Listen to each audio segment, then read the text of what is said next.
வணக்கம்.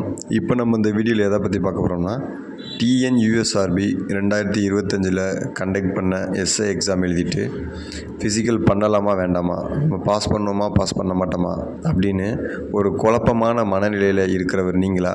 அப்போ நீங்கள் தான் இந்த வீடியோவை பார்க்கணும். ஸோ இந்த மனநிலையில் யாரெல்லாம் இருக்கீங்களோ அவங்களாம் இந்த வீடியோவை பாருங்கள். ஸோ கண்டிப்பாக இந்த வீடியோவை பார்த்து நீங்கள் முடிக்கும் பொழுது, ஃபுல்லாக நீங்கள் பார்த்து முடிக்கும் பொழுது உங்களுக்கு வந்து ஒரு தெளிவான ஒரு மனநிலை இருக்கும். நான் நம்புகிறேன் இது கண்டிப்பாக இருக்கும். ஸோ உங்களோட மனநிலை எப்படி இருக்குன்னு இந்த வீடியோவை பார்த்துட்டு இந்த வீடியோவோட எண்டில் நீங்கள் கமெண்ட் செக்ஷனில் கமெண்ட் பண்ணுங்கள். கட்டாயம் உங்களுக்கு ஒரு தெளிவான ஒரு மனநிலை இருக்கும். ஸோ வாங்க வீடியோக்குள்ளே போகலாம். அதாவது பார்த்திங்கன்னா 2025 டிஎன்யூஎஸ்ஆர்பிங்கிறது வந்து எஸ்ஐ எக்ஸாமை கண்டக்ட் பண்ணாங்க. ஸோ நமக்கு பார்த்திங்கன்னா 1000க்கும் மேற்பட்ட வேக்கண்ட் வந்திருக்கு. இதுக்கு முன்னாடி வந்து இவ்வளோ வேக்கண்ட் வந்ததே இல்லை, சரிங்களா? ஸோ இது வந்து நமக்கு ஒரு ஃபஸ்ட்டு ஒரு பெரிய ப்ளஸ் பாயிண்ட்டு. நெக்ஸ்ட்டு கொஸ்டின் பார்த்திங்கன்னா ரொம்பவே டஃப்பாக இருந்துச்சு, சரிங்களா? கொஸ்டின் டஃப்பு தான். ஏன் கொஸ்டின் டஃப்னு நம்ம சொல்கிறோம்னா, எதிர்பார்க்காத கேள்விகள் வந்துச்சு. அதாவது டிஎன்யூஎஸ்ஆர்பி இப்படி தான் கொஸ்டின் செட் பண்ணுவாங்கன்னு தவறான ஒரு கண்ணோட்டத்தில் வந்து படித்தவங்களுக்கு தான் கொஸ்டின் ரொம்ப டஃப்பாக இருந்திருக்கும். என்ன இப்படி சொல்கிறீங்க அப்படின்னா, கொஞ்சம் நீங்கள் இதுக்கு முன்னாடி நடந்த எஸ்ஏ எக்ஸாம், அதாவது லாஸ்ட்டாக நடந்த 2 எஸ்ஏயை விட்டுருங்க. அதுக்கு முன்னாடி நடந்த எஸ்ஏயோட எக்ஸாமோட கொஸ்டின் வந்து நீங்கள் எடுத்து பார்த்தீங்கன்னா உங்களுக்கு ஒரு கிளாரிஃபிகேஷன் கிடச்சிருக்கும். ஸோ சயின்ஸுக்கு அதிகமான இம்பார்ட்டன்ஸ் கொடுத்துருப்பாங்க. டிஎன்யூஎஸ்ஆர்பியே வந்து சயின்ஸுக்கு தான் வந்து அவங்க கேட்குற கொஸ்டின்ஸில் வந்து அதிகப்படியான இம்பார்ட்டன்ஸ் வந்து இருக்கும். ஸோ சோஷியல் சயின்ஸை பொறுத்த வரைக்கும் கம்மியான இம்பார்ட்டன்ஸ் தான் இருந்துச்சு.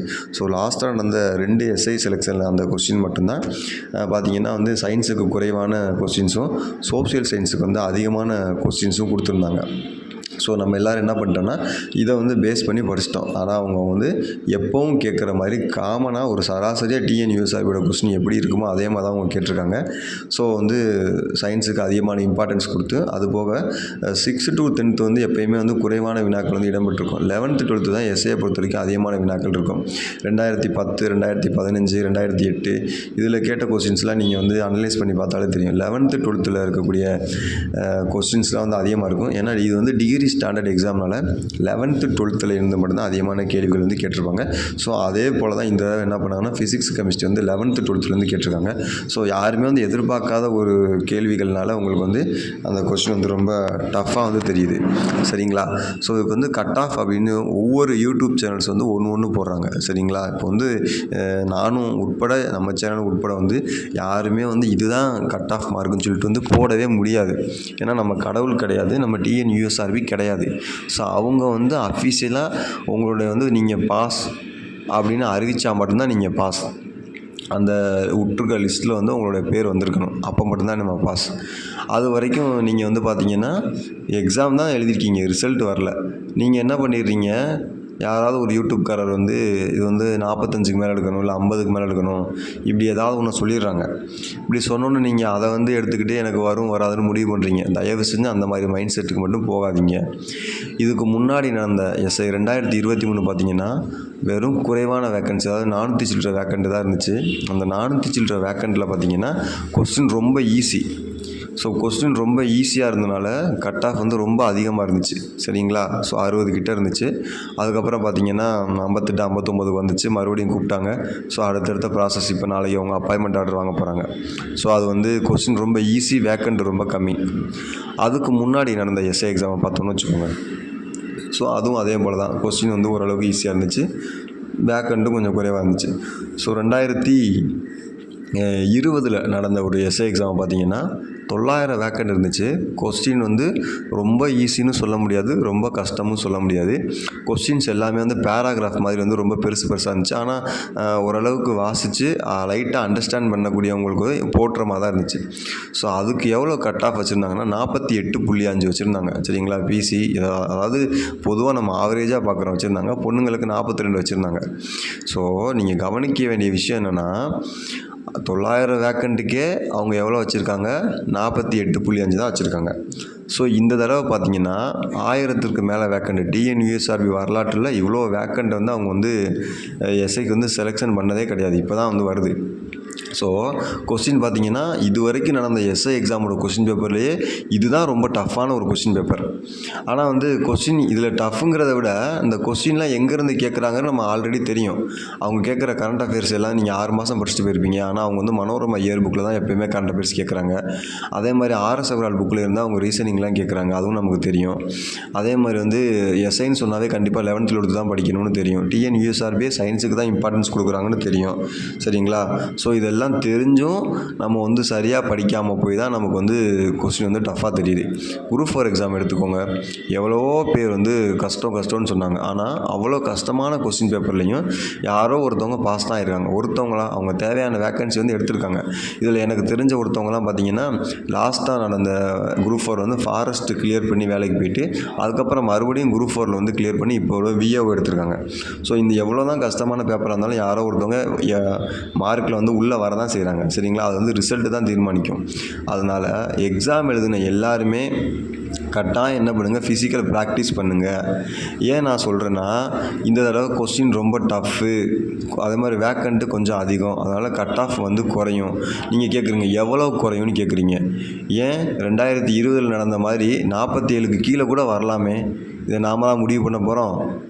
நம்ம முடிவு பண்ண போகிறது கிடையாது. நம்ம கையில் எதுவுமே கிடையாது. ஸோ நம்ம வந்து எக்ஸாம் எழுதியிருக்கோம். நம்ம அடுத்த கட்ட நடவடிக்கை எக்ஸாமுக்கு அப்புறம் ஃபிசிக்கல் ட்ரை பண்ணுறதுக்கான எல்லா வழியும் தான் நம்ம பார்க்கணும். ஃபிசிக்கல் நம்மளால் பண்ண முடியுதா அப்படிங்கிறத மட்டும்தான் பார்க்கணும். அதை விட்டுட்டு எனக்கு வருமா வராதா, அப்புறம் வந்து எனக்கு வராதுன்னு நமக்கு நம்மளே சொல்லிக்கிறது. ஸோ நமக்கு வராதுன்னு யார் சொல்லணும்னா நம்மளுடைய எதிரிகள் தான் சொல்லணும். நம்ம சொந்தக்காரங்க தான் சொல்லணும். உனக்கு வராது, நீ ஃபெயில் ஆயிடுவே அப்படின்னு அவங்க தான் சொல்லணும். நம்ம வளர்ச்சியில் இருக்க பொறாமையை பார்த்து உங்களுக்கு நீங்களே வராதுன்னு முடிவு பண்ணிக்கிறீங்க. நீங்கள் ஃபெயில் ஆகிறதுக்கு அந்த எக்ஸாம் எழுதினீங்க. அப்படி இல்லை, நீங்கள் ஃபெயில் ஆகிறதுக்கு இவ்வளோ கஷ்டப்பட்டு படிச்சிங்க. நீங்கள் பாஸ் பண்ணணுங்கிற மைண்ட் செட்டுக்கு நீங்கள் வாங்க. அப்போ தான் உங்களால் பாஸ் பண்ண முடியும். அதை விட்டுட்டு எனக்கு வராது, நான் பாஸ் ஆக மாட்டேன் அப்படின்னு உங்களுக்கு முன்னாடியே தெரிஞ்சிட்டா அப்புறம் எதுக்கு நீங்கள் எக்ஸாம் எழுதுறீங்க?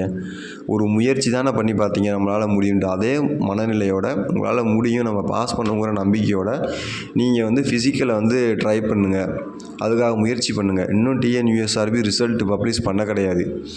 அவங்க டிஎன்யூஎஸ்ஆர்பி வந்து அவங்களோட வெப்சைட்டில் வந்து நீங்கள் பாஸு அப்படின்னு ஒவ்வொரு தடவையுமே வந்து கட் ஆஃப் வந்து மாறிக்கிட்டே இருக்குது. அதனால் நீங்களோ மற்ற ஏதாவது ஒரு யூடியூப் சேனலில் வந்து இதுதான் கட் ஆஃப் அவ்வளோதான் இருக்கும் அப்படிங்கிற ஒரு அஸ்யூம்ஷன் தான். அந்த அஸ்யூம்ஷன் வந்து கரெக்டாக இருக்கணுங்கிற அவசியமே கிடையாது. சரிங்களா? சில சமயத்தில் வந்து தப்பாக கூட இருக்கலாம். அதனால் ஃபஸ்ட்டு நீங்கள் பண்ண வேண்டியது, எக்ஸாம் எழுதிட்டீங்க, உங்கள் கடமை முடிஞ்சு போச்சு. அடுத்து நீங்கள் ஃபிசிக்கல் ட்ரை பண்ணுங்கள், ப்ராக்டிஸ் பண்ணுங்கள். அதுக்கப்புறம் ரிசல்ட் வந்ததுக்கப்புறம் உங்களுக்கு வந்து நீங்கள் வந்து பாஸ் பண்ணதுக்கப்புறம் மறுபடியும் நீங்கள் இருக்க கொஞ்ச நாள் ஷார்ட் பீரியடில் பார்த்தீங்கன்னா நீங்கள் வந்து ஃபிசிக்கலை வந்து ப்ராக்டிஸ் பண்ணுறதுங்கிறது ஒரு குதிரைக்கு கொம்பு முளைக்கிற மாதிரி. சரிங்களா? அதனால் வந்து எக்ஸாம் வந்து எழுதிட்டீங்க. ஸோ நீங்கள் வந்து பாஸ் ஆகணும். கட்டாயம் நீங்கள் வேலைக்கு போகணும் அப்படின்னா கண்டிப்பாக நீங்கள் என்ன பண்ணணும், ஃபிசிக்கலுக்கு வந்து நீங்கள் ப்ராக்டிஸ் பண்ணணும். எனக்கு தெரிஞ்ச ஒருத்தவங்களுக்கு வந்து 2019 வந்து ரிசல்ட்டில் பார்த்தீங்கன்னா அவங்க நம்பர் இல்லை, ஆனால் வந்து ஃபிசிக்கல் எக்ஸாமினேஷனுக்கு வந்து ஹால் டிக்கெட் வந்துருச்சுன்னு சொல்லி மெசேஜ் வருது. ஸோ அதுக்கப்புறம் பார்த்தா அவங்களுக்கு ஹால் டிக்கெட் வந்திருக்கு. ஆனால் அவங்க டிஎன்யூஎஸ்ஆர்பி விட்ட அந்த லிஸ்ட்டில் வந்து அவங்களோட நம்பர் கிடையாது. ஸோ அதுக்கப்புறம் வந்து அவங்களால எப்படி ஃபிசிக்கல் வந்து ட்ரை பண்ணியிருக்க முடியும்? ஏன்னா அதுக்கப்புறம் 15 நாள் தான் இருந்துச்சு. ஸோ 15 நாள் வந்து ஓடும்போது கொஞ்ச நாள் சளி பிடிச்சிருச்சு. அப்புறம் கொஞ்ச நாள் சிம்போன் பெயின் வந்துருச்சு. ஸோ அவங்க வந்து ஃபிசிக்கல் வந்து ஃபெயில் ஆகிட்டாங்க. ஸோ அவங்ககிட்ட நான் கேட்டேன், நீங்கள் கோர்ட்டில் கேஸ் போட்டுருக்கலாமே. கோர்ட்டில் கேஸ் போட்டு இதெல்லாம் பண்ணி ஃபைட் பண்ணி வாங்குற அளவுக்கு எனக்கு உடம்புல தெம்புலன்ட்டாப்ல. சரிங்களா? ஸோ இதெல்லாம் வந்து சிச்சுவேஷன்லாம் இருக்குது. அதனால் நீங்கள் என்ன பண்ணுங்கள், எக்ஸாம் எழுதிட்டீங்க, ரிசல்ட்டு என்ன வந்தால் என்ன, நீங்கள் இப்போதைக்கு ஃபிசிக்கல் வந்து ப்ராக்டிஸ் பண்ணுங்கள். இப்போ நடந்த பிசி எக்ஸாம் எடுத்துக்கிட்டோன்னா கட் ஆஃப் வந்து போன தடவை வந்து 59 வச்சுருந்தாங்க, இந்த தடவை 55 வச்சுருக்காங்க. ஸோ போன தடவைக்கு இந்த தடவை வேக்கண்ட்டு கொஞ்சம் அதிகம். அதுபோக கொஸ்டின் வந்து டஃப்பு. ஸோ வேக்கண்ட் அதிகம், கொஸ்டின் டஃப்பாக இருந்தாலே கட் ஆஃப் வந்து கம்மியாக தான் இருக்கும். அப்படிங்கிறதுக்கு பிசி எக்ஸாம் ஒரு உதாரணம். அது எந்த அளவுக்கு கம்மியாக வரும்னா அது நம்ம வேக்கண்ட்டை பொறுத்து அது சேஞ்சஸ் ஆகும். ஸோ அதை வச்சு தான் நான் சொல்கிறேன். பிசி எக்ஸாம் மாடலை வச்சு தான் நம்ம சொல்கிறோம். எஸ்ஐ எக்ஸாம்லேயும் கட்டாயம் கம்மியாக வரும். Cut off. ஏன்னா வேக்கண்ட் அதிகமாக இருக்குது, கொஸ்டின் டஃப்பு. ஸோ அதை வந்து நீங்கள் புரிஞ்சுக்கோங்க. யார் சொல்கிறதையும் எதிர்பார்க்காதீங்க. 100 வருமா, 45 வருமா, இந்த ரேஞ்சை நம்ம எதையுமே ஃபிக்ஸ் பண்ணவே முடியாது. சரிங்களா? ஒவ்வொருத்தரும் ஒவ்வொரு மாதிரி எக்ஸாம் எழுதியிருப்பாங்க. ஒருத்தர் நல்லா எழுதியிருப்பார், அவருக்கு நிறையா மார்க்கு ஸ்கோர் பண்ணியிருப்பார். ஒருத்தர் கம்மியாக இருப்பார், அவருக்கு வந்து கம்மியான கொஸ்டின் தான் போட்டிருப்பாரு. ஸோ இதெல்லாம் வச்சு நீங்கள் வந்து உங்களை நீங்கள் டிசைட் பண்ணாதீங்க. மற்றவங்களோட மார்க்கை வச்சு உங்களை நீங்கள் வந்து ஜட்ஜ்மெண்ட் பண்ணிக்காதீங்க. டிஎன்யூஎஸ்ஆர்பி அஃபிஷியலாக உங்களை வந்து நீங்கள் பாஸ் அப்படின்னு அறிவித்தா மட்டும்தான் நீங்கள் பாஸ். அது வரைக்கும் நீங்கள் பாஸ் ஆகிறதுக்கு முயற்சி தான் பண்ணிகிட்ருக்கீங்க. அதே மாதிரி அதில் உங்கள் நம்பர் வரலைன்னா தான் நீங்கள் ஃபெயிலு. அதுக்காக இவ்வளோ தான் வரும், அவ்வளோ தான் வரும், நீங்களே உங்களை வந்து நெகட்டிவ் தாட்டில் கற்பனை பண்ணிவிட்டு அடுத்த கட்டத்துக்கான முயற்சியை நிப்பாட்டாதீங்க. தயவு செஞ்சு எக்ஸாம் எழுதியிருக்கீங்க, எவ்வளோ வரும்னு தெரியாது, அதுக்காக முயற்சி பண்ணுங்கள். வருமா வராதாங்கிற கன்ஃபியூஷன் வேண்டாம் உங்களுக்கு. ஏன்னா நீங்கள் பாஸ் பண்ணுறதுக்காக மட்டும்தான் நீங்கள் எக்ஸாம் எழுதியிருக்கீங்க, ஃபெயில் ஆகிறதுக்காக நீங்கள் எக்ஸாம் எழுதலை. ஸோ அதனால் நம்ம பாஸ் ஆகிருவோங்கிற நம்பிக்கையோடு நீங்கள் வந்து அடுத்தடுத்த கட்டத்துக்கு செயல்படுங்க. நான் வந்து ஃபிசிக்கல் பண்ணுறேன், ட்ரை பண்ணுறேன், ஒருவேளை நான் ஃபெயில் ஆகி வரலைன்னா இந்த எக்ஸாமில் இதில் என்ன ஃபிசிக்கல் எக்ஸாம் தானே, இதில் வந்து ஃபெயில் ஆகிட்டால் வந்து ஒன்றும் இல்லைல்ல, உங்கள் உடம்புக்கு தானே நல்லது ஃபிசிக்கல் பண்ணால். சரிங்களா? அந்த மைண்ட் செட்டுக்கு வாங்க. ஃபிசிக்கல் பண்ணுறீங்க, உங்களுடைய உடம்புக்கு நல்லது. இன்னும் அடுத்து உங்கள் உடம்பு ரொம்ப ஹெல்த்தியாக இருக்கும். அவ்வளோதான், அந்த கான்செப்ட்டுக்கு வாங்க. அதை விட்டுட்டு பண்ணுவோமா வேணாமாங்கிற நெகட்டிவ் தாட்டே விட்டுருங்க. 2 கண்ணு தான். ஃபிசிக்கலும் ஒரு கண்ணு, எக்ஸாம் ஒரு கண்ணு. ஸோ 2மே நமக்கு வந்து நல்லா கிளியராக வேணும். என்னை கேட்டால் வந்து எக்ஸாம் வந்து படிக்கும்போதே நம்ம அதுக்கான ஃபிசிக்கலே நம்ம வந்து ப்ராக்டிஸ் பண்ணால் மட்டும்தான் நம்மளால் வந்து நல்லா சக்ஸஸ் பண்ண முடியும் அப்படிங்கிற மைண்ட் செட்டுக்கு வாங்க. ஏஜ் வந்து பாராக போகுது அப்படிங்கிற பட்சத்தில் இருக்கிறவங்களும் வந்து மனசு தளர விடாதீங்க. நம்ம பாஸ் பண்ணுங்கிற நம்பிக்கையோடு நீங்கள் இருங்க. கண்டிப்பாக எக்ஸாம் வந்து ரிசல்ட் வந்து உங்களுக்கு ஃபேவராக தான் அமையும். அதே மாதிரி சின்ன வயசு பசங்களாக இருக்கிறவங்க வந்து இன்னொன்று காலங்கள் இருக்குது, அதனால் முயற்சி. அடுத்த டிபார்ட்மெண்ட் கேண்டிடேட் வந்து கண்டிப்பாக எல்லாத்துக்கும் வந்து வயசாகிருக்கும், துப்பை போட்டிருக்கும். நீங்கள் இப்போவே வந்து ஃபிசிக்கல் வந்து ட்ரை பண்ண ஆரம்பிங்க, அப்போ தான் சரியாக வரும். ரிசல்ட் வந்ததுக்கப்புறம் கட்டாயம் ஃபிசிக்கல் தள்ளி போகிறதுக்கு வாய்ப்பு அதிகமாக இருக்குது. ஏன்னா எலெக்ஷன் வர மாதிரி இருக்கா இல்லையா? ஸோ எலெக்ஷன் வந்து வர்றதுக்கு ஒரு குறைஞ்சது 40 நாளைக்கு முன்னாடியே தான் அவங்க வந்து டேட் அனௌன்ஸ் பண்ணுவாங்க. ஸோ வந்து ஏப்ரல் மாதம் எலெக்ஷன் அப்படின்னா நமக்கு வந்து பிப்ரவரி கடைசியாக வந்து எலெக்ஷன் வந்து அறிவிக்கிறதுக்கு வாய்ப்பு அதிகமாக இருக்குது. ஸோ எலெக்ஷன் அறிவிச்சிட்டாங்கன்னா ஃபிசிக்கல் நடத்த மாட்டாங்க. ஸோ ஃபிசிக்கல் தள்ளி தான் போகும். ஸோ இப்போவே நீங்கள் வந்து ஃபிசிக்கலுக்கு வந்து ட்ரை பண்ணுறது ரொம்பவே நல்லது. ஸோ வந்து நம்பிக்கையோடு இருங்க, நம்மளால் பாஸ் பண்ணுவோம், நம்மளால் பாஸ் பண்ண முடியும் அப்படிங்கிற ஒரு நம்பிக்கையை கொண்டு வாங்க. ஃபிசிக்கல் ட்ரை பண்ணும்போது ஃபஸ்ட்டு உங்களால் என்னென்ன ஈவெண்ட்லாம் சரியாக பண்ண முடியுதுன்னு பாருங்கள். சரியாக பண்ண முடியாத ஈவெண்ட்டை எப்படி நல்லா பண்ணணும்னு அப்படின்னு சொல்லி நீங்கள் வந்து ப்ராக்டிஸ் பண்ணுங்கள். திருப்பி நான் சொல்கிற ஒரே ஒரு விஷயம், கட் ஆஃப் எவ்வளோ வரும்னு தயவு செஞ்சு யோசிக்காதீங்க. எவ்வளோ வந்தாலும் நம்ம பாஸ் பண்ணுவோம் அப்படிங்கிற ஒரு மைண்ட் செட்டோடு வந்து ஃபிசிக்கலை நீங்கள் வந்து ட்ரை பண்ணுங்கள். ஒருவேளை தவறும் பட்சத்தில் நீங்கள் பண்ணுற ஃபிசிக்கல் ஒர்க் அவுட் வந்து உங்கள் உடம்புக்கு ரொம்ப நல்லது. அதை நீங்கள் நல்லா வந்து யோசிச்சுக்கோங்க. திருப்பி சொல்கிற ஒரே ஒரு விஷயந்தான், இவன் சொன்னான், அவன் சொன்னான், இந்த யூடியூப் சேனல் சொன்னால் அவ்வளோ மார்க் வருதுன்னா இவ்வளோ மார்க் வந்தால், எவ்வளோ மார்க் வருங்கிறது யூஎஸ்ஆர்பிக்காக தவிர்த்துட்டு வேறு யாருக்குமே வந்து தெரியாது, யாராலும் கணிக்கவும் முடியாது. ஆனால் ஒரு விஷயத்த சொல்லலாம், கண்டிப்பாக வந்து அவங்க வைக்கிற கட் ஆஃபை விட 4 மார்க் அதிகமாக இருந்தால் அவங்க வேலைக்கு போவாங்க. இதை மட்டும் நான் தெளிவாக அந்த விஷயத்தில் வந்து சொல்லிக்கிறேன். ஏன்னா வந்து எப்பயுமே இதுதான் வந்து ஒரு பாசிபிளான விஷயம். வைக்கிற கட் ஆஃப் ப்ளஸ் 4 மார்க், அதை வச்சுக்கோங்க. சரிங்களா? இந்த தடவையும் வந்து அந்த மாதிரி தான் வரும். ஸோ கட்டாயம் வந்து ரிசல்ட்டில் நீங்கள் பாஸ் தான் ஆகிருப்பீங்க. வாழ்த்துக்கள்.